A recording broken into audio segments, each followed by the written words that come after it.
e nós estamos começando hoje um novo estudo do nosso currículo doutrinário, da nossa série de estudos do currículo doutrinário.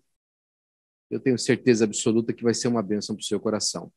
Nós vamos estar estudando, irmãos, nas próximas semanas, 2 livros dos profetas da Bíblia, né? Nós vamos estar falando hoje sobre Ageu e a partir da semana que vem, 4 semanas sobre o profeta Ezequiel. Então, é muito importante que você se atente a isso, porque existe muita coisa da parte de Deus que o Senhor vai nos ensinar através desses estudos. Eu tenho certeza absoluta que você e eu vamos aprender muito a respeito do Senhor nosso Deus através dos textos que esses 2 homens de Deus profetizaram no tempo do seu ministério, não é?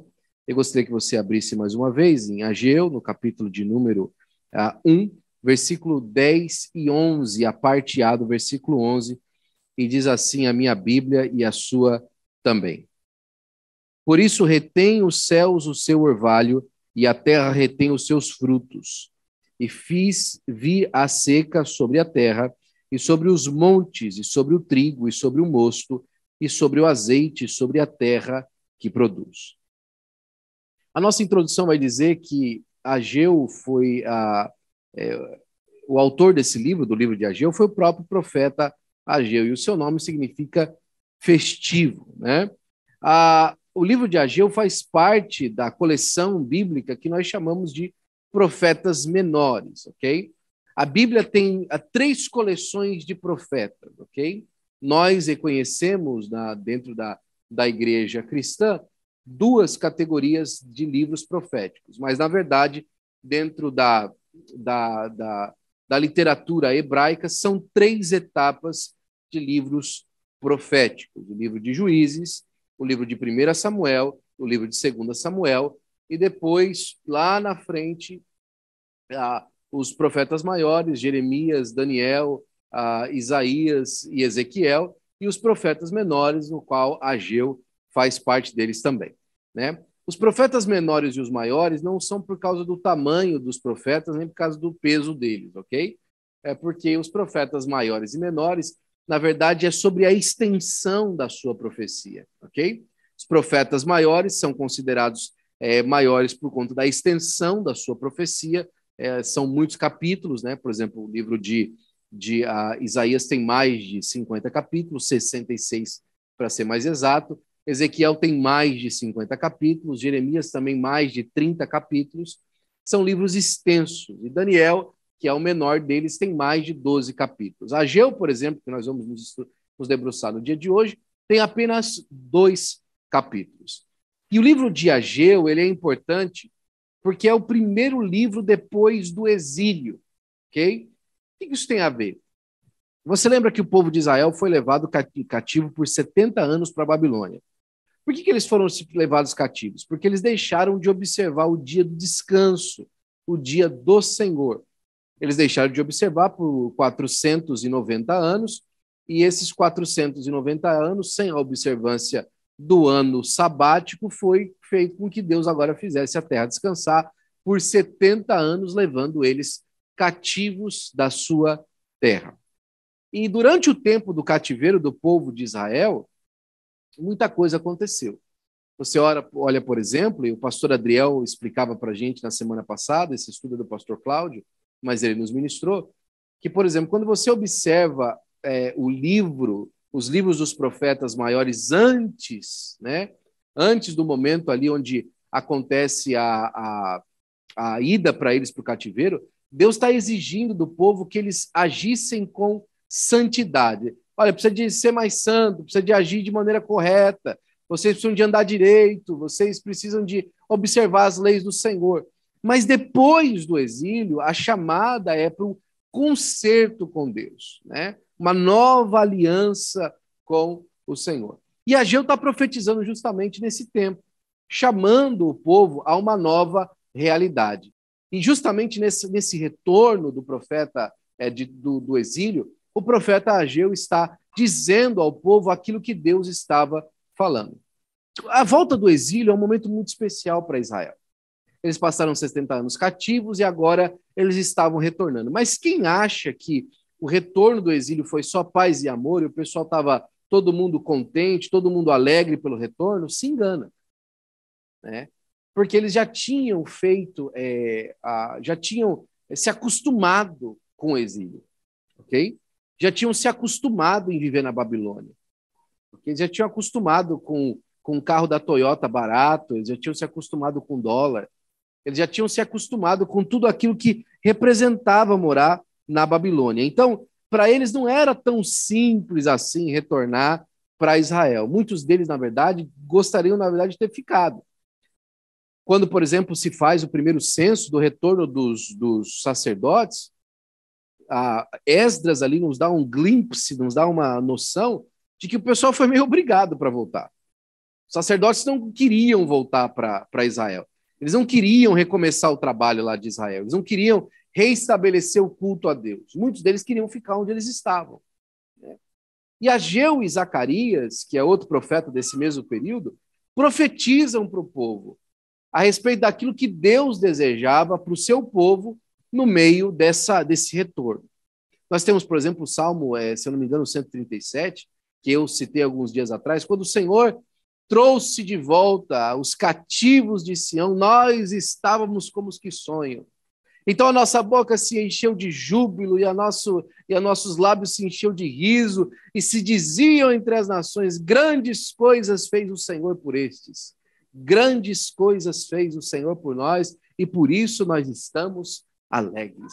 Esse hino é o hino do retorno do exílio. Foi escrito durante a época do retorno do exílio, né?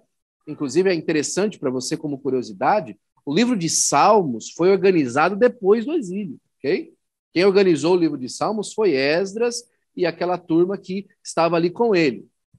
Então, os Salmos são anteriores a Esdras, ok? Foram colecionados e tal, desde Davi, e durante o exílio se colecionou Salmos, e pós-exílio nós temos alguns Salmos aí.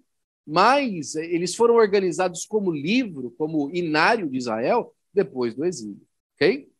E Ageu aparece nessa figura, aparece nesse trabalho, nesse projeto de Deus de ser uma voz de orientação ao povo de Israel no retorno. Nosso estudo vai tratar aí das datas de retorno, das datas de ida, e tudo isso é muito interessante.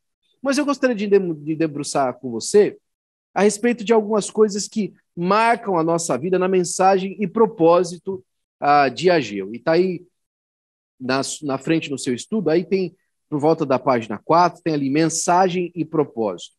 Através de suas mensagens, Ageu procurou persuadir sua audiência a glorificar a Deus por meio da reconstrução do templo. Ele argumenta que, em primeiro lugar, as pessoas devem se concentrar nas próprias necessidades, né? Em segundo lugar, as pessoas não devem desanimar porque o templo não era tão glorioso como o de Salomão. A gente vai falar disso um pouquinho mais para frente. Mas a primeira coisa que eu gostaria de me debruçar com você está aí no versículo 2. Olha aí, versículo 2 do capítulo 1 do livro de Ageu. E nós vamos ler a partir deles a seguir. Assim fala o Senhor dos Exércitos. Esse povo diz, não veio ainda o tempo em que a casa do Senhor deve ser edificada. Veio, pois, a palavra do Senhor pelo ministério do profeta Ageu, dizendo, é para vós tempos de habitardes nas vossas casas estucadas, e esta casa há de ficar deserta? Ora, pois, assim diz o Senhor, aplicai o vosso coração aos vossos caminhos. Quando o povo retornou, e você sabe que, como qualquer família que chega num lugar, eles foram cuidar primeiro de estar instalados naquele lugar onde eles retornaram, né? Só que o povo parece que ao retornar e procurar a sua instalação, eles se empolgaram em se instalar. Eles se empolgaram, por exemplo, que a Ross tem um preço de etiqueta que é, assim, é um valor absurdo se você comparasse no valor do Brasil. Eles perceberam, por exemplo, que é muito fácil financiar carro agora nesse retorno, porque eles tinham agora uma posição muito melhor, eles tinham um recurso muito melhor, né? Eles tinham voltado para uma terra que até pouco tempo estava deserta, agora eles voltaram a habitar, então as oportunidades eram muito grandes. Eles perceberam, por exemplo, que crédito faz com que você alcance uma posição social muito mais rápido porque você paga um juros menor. Eles perceberam, por exemplo, que agora, estando naquele país, de volta no seu país e tendo todas as oportunidades na frente deles, eles entenderam que se trabalhassem, eles teriam o melhor da terra, como Isaías havia profetizado. E perceba, não é incorreto você cuidar das suas necessidades. Pelo contrário, é completamente correto. E é completamente bíblico que você cuide da sua casa e das suas necessidades. O problema é que, através do ministério de Ageu, Deus persuade o povo, a primeira coisa é entender, olha, as casas de vocês estão estucadas. O que ele queria dizer com isso? Há mantimento em casa, vocês estão bem guardados, vocês estão guardando uma condição boa de vida. E por que a casa do Senhor, a casa de vocês é quentinha, estucada, né? E por que a casa de Deus está deserta? Por que a casa de Deus está deserta? Por que o templo do Senhor não é obedecido? Por que o ofertar a Deus não está acontecendo? Por que vocês estão tão preocupados com as coisas de vocês? E é correto, Deus pergunta, é correto essa casa ficar deserta? Né? Nós percebemos hoje em dia um êxodo muito grande da igreja. Né? Nós ainda estamos vivendo dias do pós-pandemia. Existe um êxodo muito grande na igreja. Não só o êxodo no sentido de não estar aqui presente no templo, mas um êxodo das coisas do Senhor. As pessoas perceberam, e essa é uma percepção completamente falsa e errada, que durante a pandemia elas não precisaram de congregar. Elas não precisaram estar na casa do Senhor. E isso, de alguma maneira, fez com que elas achassem, pensassem, chegassem à conclusão de que a igreja não é importante. De que estar congregado não é importante. De que fazer parte não é importante. De que participar da igreja não faz diferença. Eles chegaram às conclusões de que, observando a sua vida e aquilo que envolve a sua vida, parece que a relevância que eles davam a permanecer congregando foi estendida. E toda essa dinâmica de não se doar e depois perceber que não foi doado, faz com que as pessoas se preocupem mais em resolver a sua vida e não se oferecem para edificar a casa do Senhor. Edificar a casa do Senhor naquela época era construir um templo. Mas edificar a casa do Senhor hoje é edificar vidas. É nos doar para a vida dos próximos. Né? Nós temos vivido dias de uma comunhão maravilhosa, familiar, espiritual. Não é verdade? Nós temos vivido dias abençoados. Hoje mesmo conversava com os nossos irmãos, lembrando e observando isso. Mas quantas pessoas que reclamam da ausência, que sentem falta da participação, que se sentem ausentes da comunhão da igreja, que se sentem ausentes da participação da igreja, estão se sentindo ausentes porque se fizeram ausentes. Estão se sentindo ausentes porque se afastaram. Estão se sentindo ausentes porque não aplicaram mais o coração. Olha, mais uma vez, estou chovendo no molhado. Você que está aqui comigo, você sabe que nós estamos cooperando, nós estamos servindo a Deus, todos nós. Né? Mas deixa eu falar para você, por incrível que pareça, eu quero dizer para você que Deus talvez colocou você nesse tempo como Ageu. Está na hora da gente começar a levantar os nossos irmãos aí. Você acha correto isso? Você acha correto isso? Você está se preocupando tanto com a sua casa e deixando o seu ministério de lado? Você acha que está correto isso? Você se aplicando tanto nas coisas do dia a dia e o Senhor está colocando pessoas no meu coração agora. Você está aplicando tanto o seu coração no dia a dia dos seus afazeres, dos seus documentos, dos seus planos, dos seus projetos, e a casa do Senhor deixando de ser edificada. Você acha que está correto isso? E aí o versículo 4, que é o próximo versículo, Ageu fala o seguinte: aplicai o vosso coração nessas coisas. Aplica o seu coração a pensar nisso. Começa a ponderar, né? Como os americanos falam, wrestle with these thoughts. Vai aí dentro de você e começa a brigar com esse pensamento. Vê se isso está correto. Vê se é assim que a gente precisa de andar. E a continuação desse versículo, voltando nesse assunto, nesse princípio, nesse objetivo, a gente percebe que o povo daquele lugar, não estava aplicando o seu coração naquilo que eles deveriam fazer. Eles haviam se esquecido do Senhor. Eles haviam se esquecido da casa de Deus, do comportamento que é correto para um crente no Senhor Jesus Cristo. A pandemia daquela época tinha chamado exílio. A pandemia daquela época tinha chamado Nabucodonosor, não era Covid. Mas agora tinha vindo a vacina, que chamava Ciro, e enviou o povo de volta. E eles começaram a voltar meio que, quer saber? Foi irrelevante no exílio o Senhor. Ah, que dor no coração. Mas Deus, que é poderoso em palavras e poderoso em fazer memórias, começa a partir do versículo 6, dizer assim para eles: olha, vocês já perceberam que vocês semeiam muito e recolhem pouco? Que vocês comem e não se fartam? Quanta gente trabalhando de sol a sol e não consegue pagar as contas. Quanta gente trabalhando de sol a sol não vê o fruto do seu trabalho e está ficando doido do juízo. Doido do juízo. Não descansa. Não descansa nem para o corpo e muito menos no Senhor. Não desfruta. E aí ele continua dizendo, e para mim é uma dessas expressões mais emblemáticas do livro de Ageu, mas também do Antigo Testamento. Olha a continuidade do versículo 6. Vestivos, mas ninguém se aquece. Vocês estão tão bonitos e elegantes.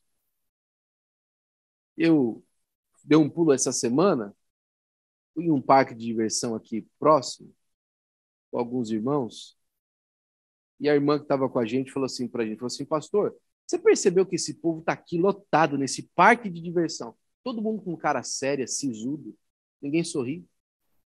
E falando, que bebendo.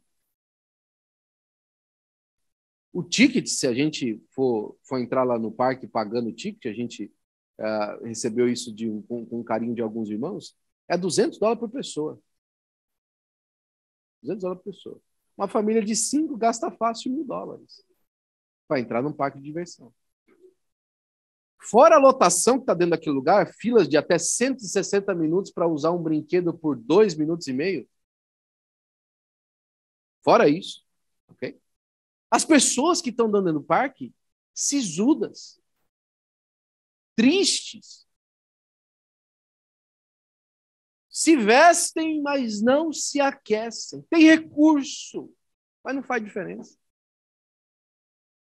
Passeia, tira foto em tudo quanto é lugar, mas a alegria do coração, ó, embora faz tempo.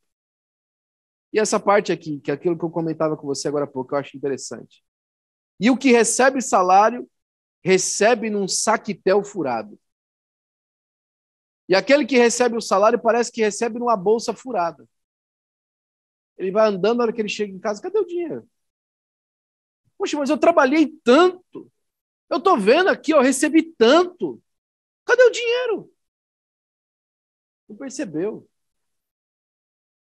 Muito disso tem a ver com a falta da infidelidade nos dízimos e nas ofertas, é verdade. Mas também tem a ver com a falta de dedicação às coisas do Senhor. E quando eu falo de dedicação às coisas do Senhor, não é você colocar um hino no Netflix ou então no YouTube. Não é você assistir uma mensagem na televisão. Deixa eu falar para você. Quando eu falo para você de servir a Deus, de se dedicar ao Senhor, eu não estou dizendo para você que você vai assistir aquela última mensagem daquele pregador famoso. Nem estou dizendo para você que você vai colocar os seus hinos de louvor favorito na sua televisão. Eu estou falando para você de serviço a Deus na sua igreja local. No lugar onde você serve a Deus. No lugar onde você é accountable, onde você presta contas diante de Deus e diante dos seus irmãos da sua conduta como crente. Simples. Tudo isso faz parte. Eu quero que você passe o dia inteiro ouvindo hino em casa. Eu quero que você passe o dia inteiro ouvindo mensagem, lendo Bíblia, isso é uma benção. Mas coopere na sua igreja local. Participe. Se envolva. O que é que dá para você fazer? Né? Ah, pastor, eu quero pregar, mas vamos começar orando junto comigo? Ah, pastor, eu quero cantar, mas vamos começar servindo nos pequenos trabalhos da igreja? Chegando no culto no horário? Ah, pastor, eu quero fazer grandes coisas para Deus. E as pequenas, vai fazer quem? Quem vai fazer as pequenas coisas? Quem vai ficar na porta? Quem é que vai ficar na sonoplastia? Quem é que vai ajudar a trabalhar no som? Cadê os diáconos? Cadê aqueles que trabalham na limpeza da igreja? Cadê aqueles que trabalham na preparação das comidas? Cadê aqueles que trabalham no evangelismo, na intercessão? Cadê o nosso tempo de oração juntos? De novo, participe de assista tudo quanto é coisa de crente que você achar na internet. Principalmente se você achar alguma coisa legal, compartilhe comigo para ver se é legal também. Agora, não se esqueça de cooperar na sua igreja local. Você recebe o salário e não percebe que o salário ele não alcança pagar as suas contas. Você não consegue pagar as suas contas com esse dinheiro do sactel furado. E aí o versículo 7, Deus novamente repete para o Ageu, para ele dizer para o povo, olha, aplicai o vosso coração aos vossos caminhos. E aí o versículo 8, subi ao monte, trazei madeira e edificai a casa, e dela me agradarei, e eu serei glorificado, diz o Senhor. Olha, vai lá no monte. O que fala de monte? Fala de esforço. No caso de Israel, falava que a floresta ficava um pouquinho para cima do lugar onde eles estavam, né? A eira de Ornã, que ficava ali em cima, ela tinha sido o lugar onde o templo tinha sido construído e agora destruído. Naquela região ali tinha bastante madeira em volta, nos montes em volta. E a conversa e o chamamento de Deus para Ageu era que eles se aplicassem isso nesse subir ao monte, cortasse madeira e começasse a edificar a casa do Senhor. Né? Olhai por isso, olhai pela casa do Senhor, para que vocês consigam estabelecer esse trabalho. Então eu, o Senhor, vou me agradar de vocês. Vou observar o caminho de vocês. Vou observar o que vocês estão fazendo. Olha o versículo 9. Olhastes para muito, mas eis que alcançastes pouco. E este pouco, quando trouxestes para casa, eu lhe assoprei. Por quê? A gente vislumbra grandes sonhos para nós nessa terra, né? Grandes sonhos, grandes empresas são montadas na nossa cabeça. Grandes projetos são planejados por nós. Eu conheço, já conversei com vários de amigos e irmãos da nossa igreja por esses Estados Unidos todo. E eu ouvi de grandes planos, grandes ideias, coisas extraordinárias. Aliás, gente que conseguiu fazer grandes estabelecimentos aqui nesse país. Mas parece que quando você olha para a vida da pessoa, parece que Deus assoprou. A pessoa vive mal, come mal, mal-humorada. Esses dias atrás eu ouvi o testemunho de alguém que perdeu, eu não sei se eu falei isso para você, perdeu o esposo há poucos dias atrás. E aí um dos filhos chegou e falou assim, olha, papai antes de morrer disse que agora era para mim gastar o tanto que a senhora quisesse, com tudo que a senhora quisesse. E a vida inteira esse homem teve uma fama de ser avarento. E agora que ele morreu, disse para um dos filhos cuidar da mãe e falou assim, olha, papai disse que aquilo que você quiser gastar, com o que você quiser gastar, você pode, porque agora tudo é seu. Aí ela olhou para o filho e falou assim, de que adianta agora? Eu queria ter gastado com ele. Eu queria ter vivido com ele. Viveu a vida juntando com grandes planos e parece, ó, Deus assoprou. Não tem mais nada. O que aconteceu? Né? Por quê? Disse o Senhor dos Exércitos, por causa da minha casa, que está deserta, e cada um de vós corre à sua própria casa. Sabe por que está sendo retido? Sabe por que está sendo assoprado? Porque você não tem dedicado o seu coração às coisas do Senhor. E mais uma vez eu repito, eu não falo do seu culto doméstico, da sua vida em casa. Eu falo da casa do Senhor, do trabalho, do ministério, da obra de Deus, que Deus colocou na mão de cada um de nós. cooperar, servir, participar, se dedicar. Dedicar-se de coração, dedicar-se com as mãos, dedicar-se com a obra. O que é que você pode fazer que você não tem feito? O que é que você tem feito que você pode fazer mais? Eu sei que, às vezes eu falo assim, fazer mais, como é que eu vou fazer mais? Deus vai abrir uma porta para que você possa fazer mais. E fazer mais, às vezes não vai te custar nem tanto tempo. Pelo contrário, vai te economizar tempo, porque Deus vai abençoar tanto o seu tempo, que você vai ver como vai valer a pena. Ninguém sabe como é que Deus vai fazer para desenvolver o ministério de cada um. Agora, sabe o que está acontecendo? Através daquilo que eles aprenderam na igreja, hoje eles estão fazendo aquilo a vida profissional. Eles transformaram aquele conhecimento que eles receberam na igreja a sua vida profissional. E estão fazendo dinheiro, ganhando seu pão, através daquilo que aprenderam na igreja. Quantos fazem assim, né? Quantos aprendem assim e conseguem chegar a lugares muito, muito maiores? Versículo 10 e 11. Por isso retém o céu o seu orvalho e a terra retém os seus frutos. E fiz vir a seca sobre a terra, e sobre os montes e sobre o trigo, e sobre o mosto, e sobre o azeite, e sobre que a terra produz, como também o que os homens, e sobre os animais, e sobre todo o trabalho das suas mãos. Sabe o que Deus está falando aqui por intermédio de Ageu? Olha, por causa da falta de comprometimento de vocês comigo, eu toquei a economia completa. Eu toquei toda a economia. Sabe por que as coisas estão mais caras hoje? Por falta da dedicação do povo de Deus à obra de Deus. Você acredita nisso? Você acredita nisso? Você tem condição de achar que Deus está interferindo no nosso poder aquisitivo para nós nos dobrarmos diante de Deus? Você tem fé para isso? Eu quero repetir para você a fé de José, que eu já repeti para você umas 500 vezes. José entendeu que Deus mandou uma fome no mundo para juntar a família dele.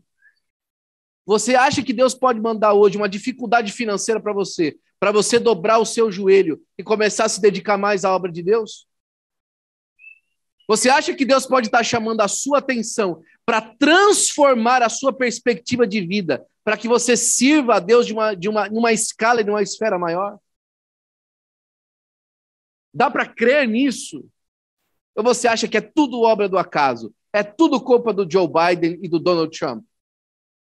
Ou você acha que é tudo culpa do Zelensky e tudo culpa do Putin? Se é coisa da briga do Bolsonaro com o Lula, a sua vida está na mão de Deus, você é servo de Deus. Se dedique a Ele e veja a sua vida prosperar. Isso não é teologia da prosperidade, isso é a prosperidade da vida do crente. Eu não estou falando para você chegar aqui no final de semana e me dar o seu carro, mesmo porque eu tenho carro já, está tudo bem. Se eu não tivesse, talvez eu pedisse. Mas o que eu estou dizendo para você é o seguinte: se dedique e veja Deus trabalhar, e veja Deus operar. Era isso que o povo, depois do exílio, estava passando. Eles tinham voltado para a sua terra, mas agora era um tempo de renovação, de compromisso com Deus. É um tempo de novo compromisso com Deus. Nós estamos chegando na metade desse ano e esse daqui para frente é um tempo de novo compromisso com Deus, para a glória do nome do Senhor Jesus Cristo. Versículo 12 vai dizer, enfim, adiante vai dizer que Zorobabel, ele ouviu, né, do sumo sacerdote, e todo o resto do povo ouviu a voz do Senhor. Então Ageu, embaixador do Senhor, falou ao povo conforme a mensagem, né, dizendo que Deus era com eles. E o Senhor levantou o espírito de Zorobabel, filho de Salatiel, príncipe de Judá, e o espírito de Josué, o sumo sacerdote, né, para que eles viessem e trabalhassem na casa do Senhor dos Exércitos. Essa palavra fez com que eles se motivassem. Sabe o que aconteceu com Zorobabel? Zorobabel se animou, falou assim: o povo está animando, vai dar certo. E o Josué, que era o sumo sacerdote, falou assim: olha, eu acho que agora nós vamos para frente. Agora vai funcionar a coisa. Agora parece que a coisa vai desenvolver e parece que agora as pessoas entenderam que Deus chamou elas para esse tempo. Sabe a melhor coisa que você pode chegar à conclusão? É que Deus chamou você para esse tempo. E Bonhoeffer, nos seus escritos teológicos, ele disse o seguinte: Jesus é o nosso contemporâneo. Jesus é nosso contemporâneo. Sabe o que ele queria dizer com isso? É que Jesus não está na história olhando para o passado e pensando: ai, que saudade de Pedro, que saudade de Paulo. Poxa, como eu queria um Lutero no dia de hoje. Ai, que falta que me faz um John Wesley. Nossa, eu fico aqui olhando e eu olho e eu não acho ninguém como Gunnar Wingre e Daniel Berg. Não, Deus é nosso contemporâneo, Jesus é nosso contemporâneo. Quando ele olha para a terra agora, hoje, ele vê você e ele fala assim, olha, se ele se dedicar à minha palavra, se ele dedicar a minha palavra e a chamada que eu tenho na vida dele, ele pode alcançar tudo na minha presença. Jesus é nosso contemporâneo. Ele não está olhando para a nossa mão e falando assim, nossa, o que é um iPhone? O que é um MacBook Pro? Pai, como é que funciona esse negócio de live na internet? Como é que esses humanos fazem Zoom? Jesus não está com a cabeça no século I, não. Ele sabe exatamente das nossas oportunidades, das nossas dificuldades, ele entende. Aliás, se nós fôssemos olhar mesmo, entender a mente de Cristo da maneira como ela se propõe, Jesus está muito à frente do nosso tempo. Ele tem soluções para todos os nossos problemas tecnológicos, de saúde, da ciência. Jesus conhece tudo isso.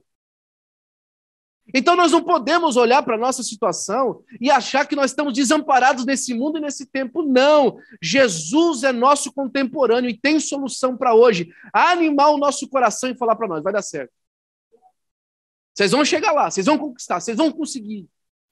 A cidade é de vocês. Lembra que Paulo chega numa cidade certa vez e começa a ser pressionado pelos da circuncisão? O pessoal começa a pressionar, ele vai, Paulo, você está aqui pregando heresia, você está falando coisa que aqui não funciona. Paulo foi dormir à noite com um coração pesado. Jesus apareceu para ele numa visão durante a noite e falou assim, Paulo, se anima, porque eu ainda tenho muita gente nessa cidade. Ei, se anima junto comigo, Jesus ainda tem muita gente nessa cidade. Deus ainda tem muita gente nessa cidade para ser salva, para ser conquistada, para ser restaurada, para ser transformada, para ser manifestada a glória de Deus na vida dele, principalmente muita gente que vai ser salva para a glória do nome do Senhor Jesus Cristo. Se anima com isso. Se anima com essa realidade. Se anima com a quantidade de jovens, adolescentes, juniores que Deus vai mandar para a gente. Se anima com a quantidade de crianças que Deus vai mandar para a gente. Já começou, José Miguel já chegou. Se anima com isso. Se anima com a perspectiva e a visão do futuro. Ainda que hoje seja uma visão de fé, amanhã ela vai se concretizar para a glória do nome do Senhor Jesus Cristo.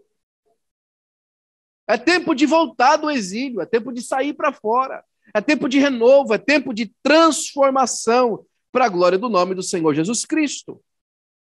E esse é um livro curto, né?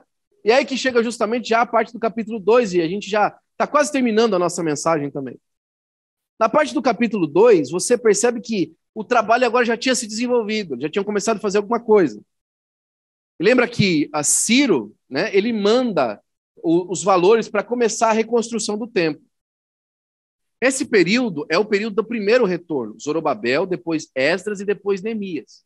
Zorobabel reconstrói o templo. Esdras ele faz de novo com que a liturgia do culto e o trabalho da casa de Deus volte ao seu estágio normal. E Neemias reconstrói a cidade, reconstrói os muros da cidade, entendeu? Então é um processo de 3, são 3 retornos, são 3 fases do retorno. E nessa fase do Zorobabel, eles mandam um recurso para reconstruir o templo. Quando eles começam a reconstruir o templo, é muito interessante essa reconstrução. Porque é o seguinte, o primeiro templo, se você lembra, ele foi construído com aquilo que existia de melhor em Israel. Davi, ele guardou recursos para que Salomão fizesse a construção, e Salomão ainda doou mais recursos para fazer a construção. Então, assim, como diriam os franceses, o primeiro templo era la crème de la crème. O negócio era fantástico. Era suntuoso o primeiro templo. Ontem eu li um dos Salmos que fala a respeito da destruição do primeiro templo. O pessoal entrando com machados e machadinhas. Ezequiel falando disso. Dos babilônicos entrando com machados e machadinhas e destruindo o templo do Senhor. Porque as paredes eram forradas de madeira, era feito um entalhamento na madeira, na parede, e coberto a ouro. Você já imaginou isso? E eles entraram com machadinhas e machados e cortaram tudo aquilo, antes de derrubar as paredes, para tirar o ouro, para levar embora. E agora estavam reconstruindo o templo e tinha alguns que haviam sobrevivido o exílio. Se eles haviam sobrevivido ao exílio, eles tinham pelo menos uns 100 anos de idade. Porque eles passaram 70 anos fora, ok?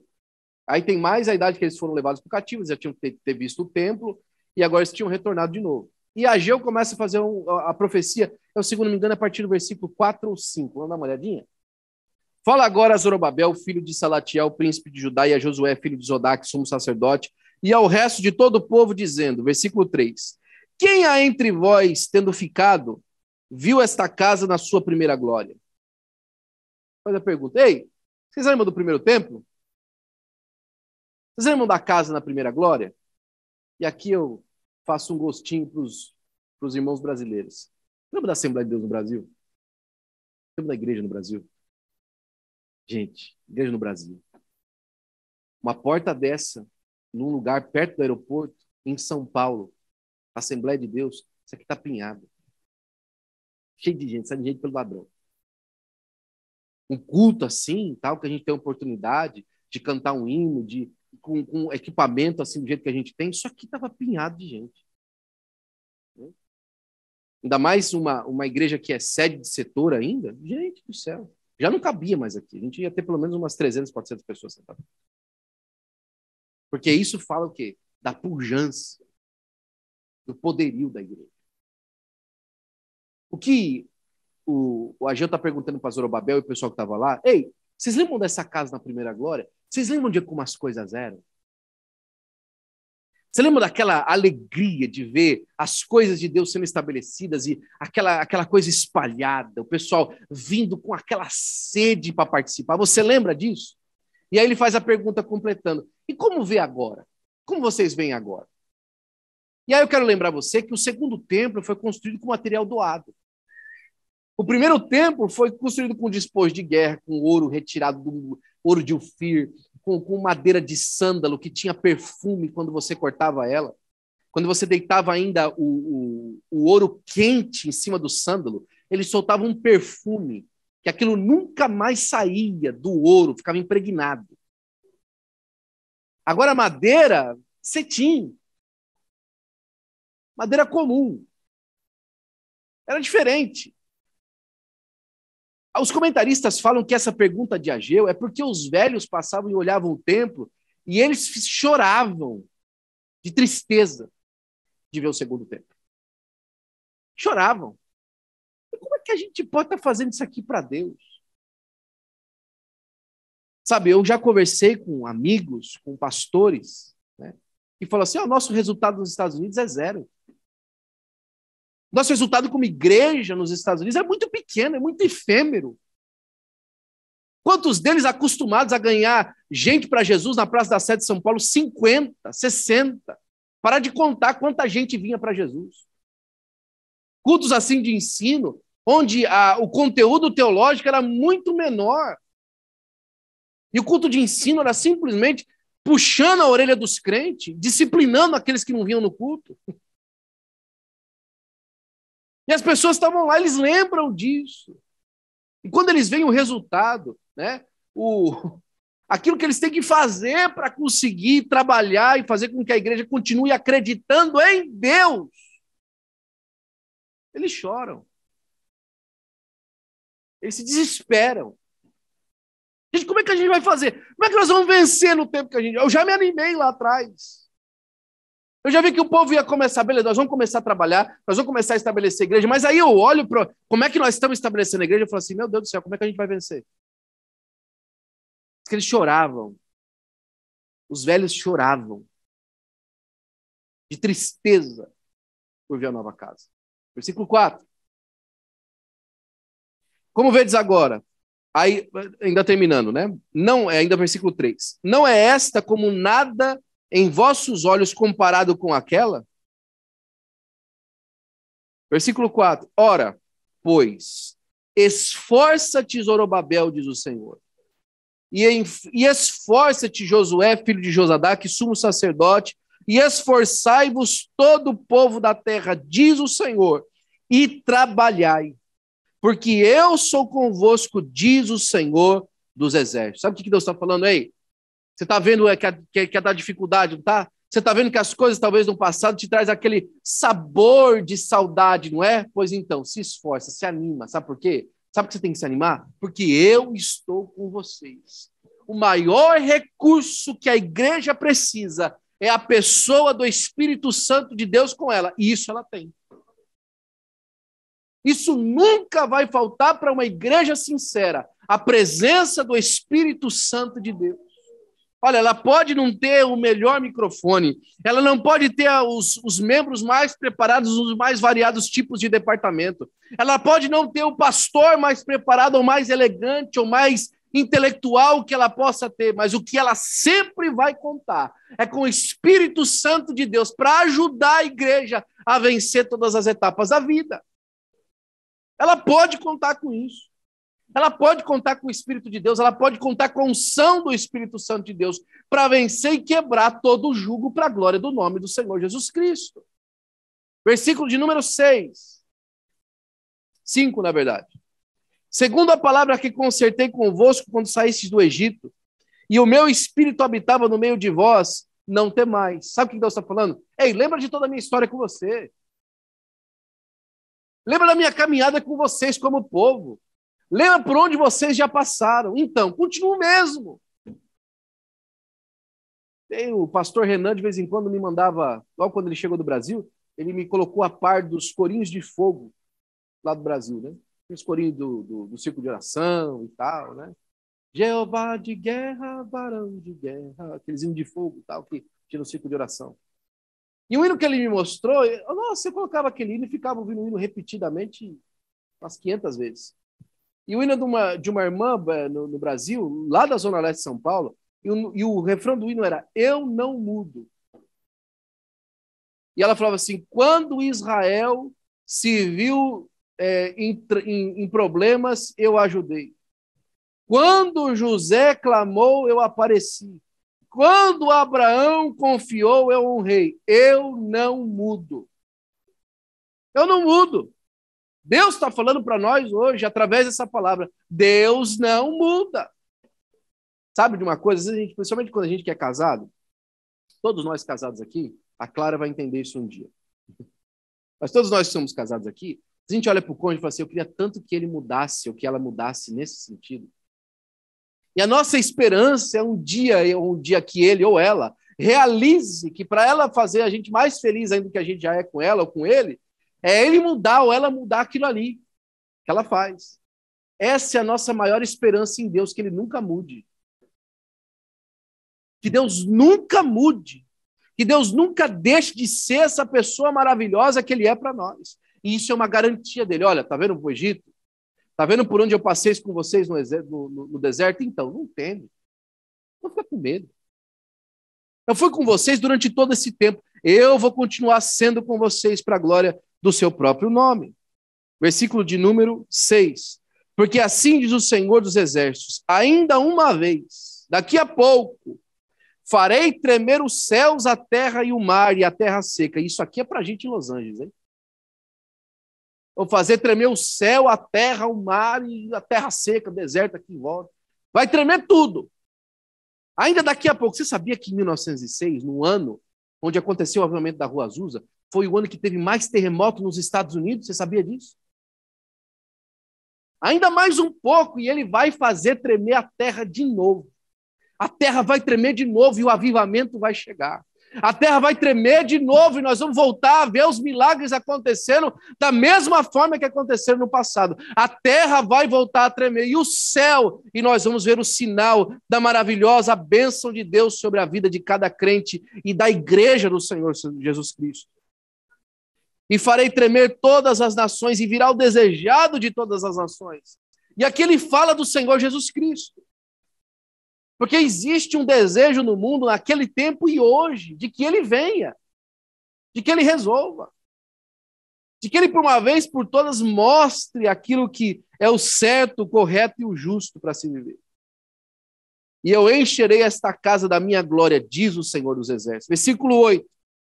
Lembra que o problema era que o recurso era pouco para fazer a casa nova? Olha o que versículo 8 Deus está falando. Minha é a prata e meu é o ouro, diz o Senhor dos Exércitos. Olha, se você acha que você precisa de mais recursos para continuar fazendo a obra de Deus, E agora eu falo também, essa palavra serve muito para o pastor também. Se nós achamos que nós precisamos de mais recursos para fazer a obra de Deus, Deus está falando que a prata é dele, que o ouro é dele. Sabe o que ele quer dizer com isso? É que ele sabe quanto custa. Não adianta você ficar reclamando para Jesus. Jesus, me manda recurso para isso. Me manda recurso para aquilo. Me ajuda com esse recurso para alcançar isso. Me ajuda com esse recurso para alcançar aquilo. Ele é o dono da prata e do ouro. Isso não simplesmente significa que a gente pode pedir para ele porque ele dá mais. Não. Ele sabe que é o suficiente. O que a gente precisa de aplicar, então? Fé de confiar nele de que é o suficiente. Fé para crer que ele dá conta de suprir as nossas necessidades com aquilo que ele deu na nossa mão. E deixa eu falar para você um conceito muito importante a respeito de finanças e economia, ok? Se o que você tem na sua mão não tem condições para você pagar aquilo que você precisa, é porque aquilo não é fruto, é semente. Você precisa semear. E para semear tem que ter fé. Se você tem 3 grãos de milho na sua mão, você tem 2 opções. Você pode plantar esses 3 grãos de milho, esperar nascer um pé de milho, ou você pode comer eles agora e morrer daqui a pouco.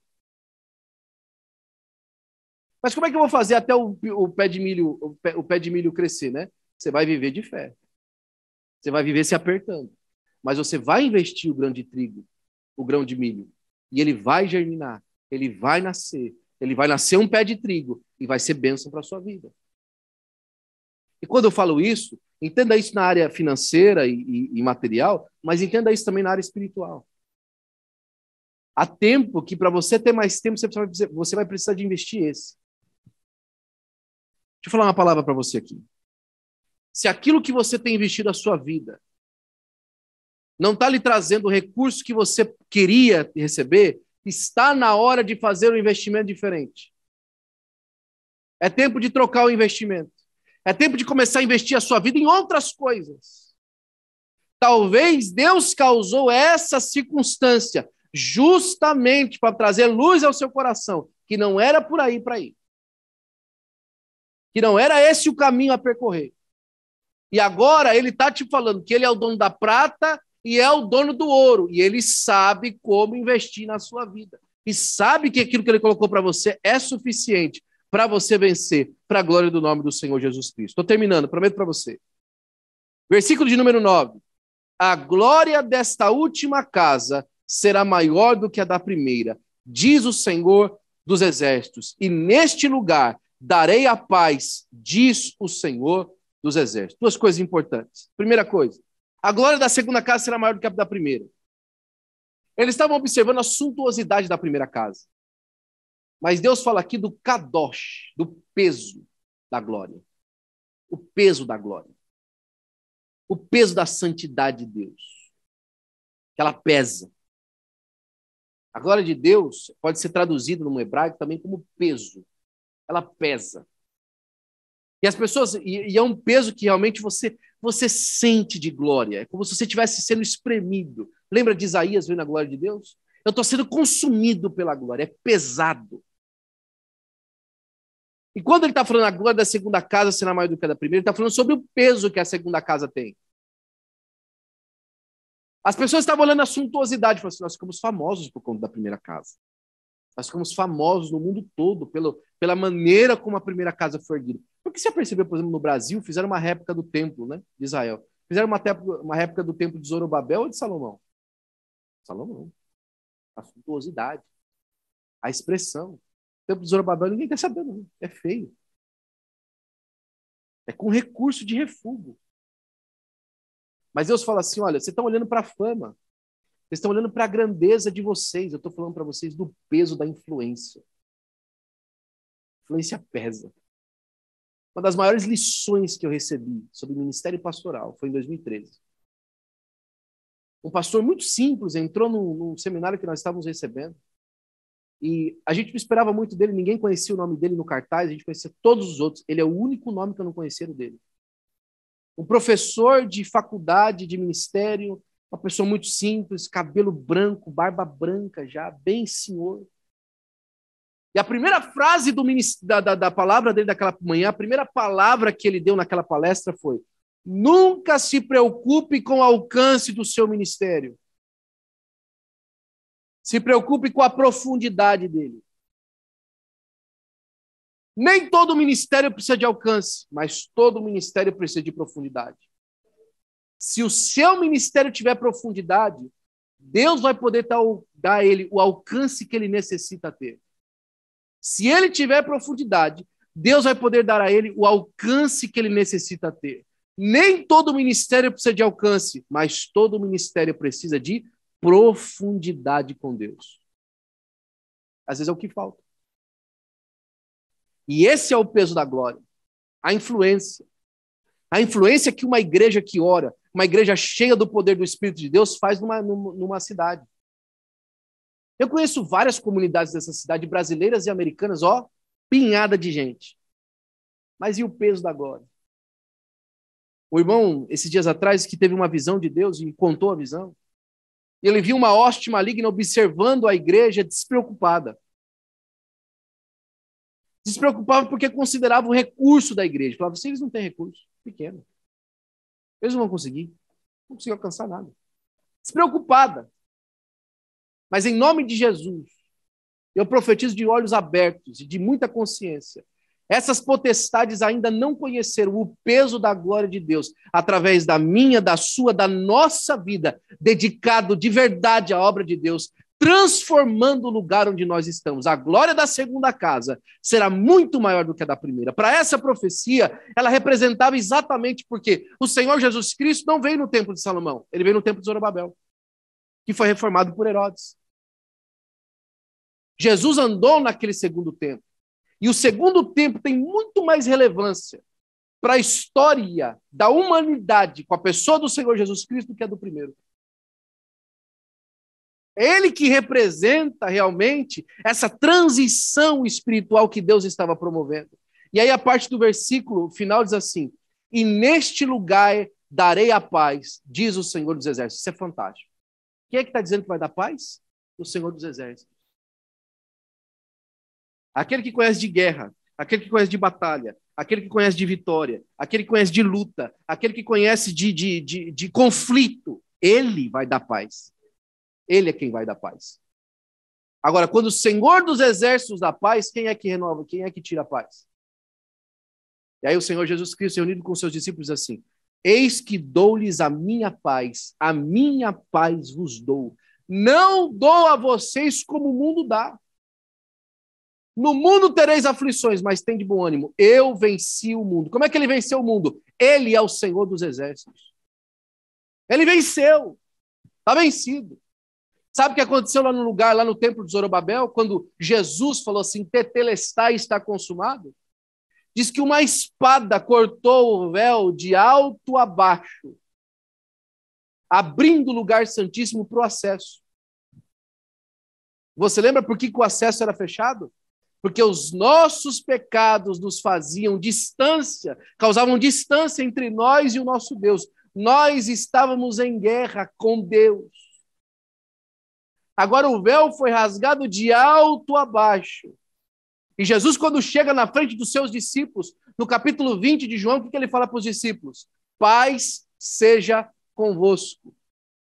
A paz foi comprada, a paz foi lavrada. Você pode ter paz na sua casa, no seu trabalho. Você pode ter paz na sua família, na criação dos seus filhos. Você pode ter paz na sua igreja, porque quem comprou a paz foi o Senhor dos Exércitos. Ele pagou pela paz. Você pode ter paz. Você pode viver em paz. Aqui, no templo do Senhor, onde a glória da segunda casa é maior do que a da primeira, em nome do Senhor Jesus Cristo. Que o livro de Ageu, possa trazer para nós essa consciência de renovo em Deus, de vitória em Deus. Ainda ele fala no livro a respeito das condutas santas e as condutas imundas do povo nesse recomeço, mas fica o cerne desse incentivo de Deus, fica essa palavra de incentivo da parte de Deus, para que nós andemos com o Senhor naquilo que Ele revelou. através desse livro tão pequeno, mas recheado de tanta verdade, daquilo que Deus queria causar no meio do seu povo nesse tempo de novidade. Nós estamos vivendo um tempo de novidade. A vida nunca vai ser mais igual foi antes de 2021. E nesse tempo de novidade, a glória da segunda casa será maior do que a da primeira, em nome do Senhor Jesus Cristo. Amém? Vamos orar e terminar o nosso culto?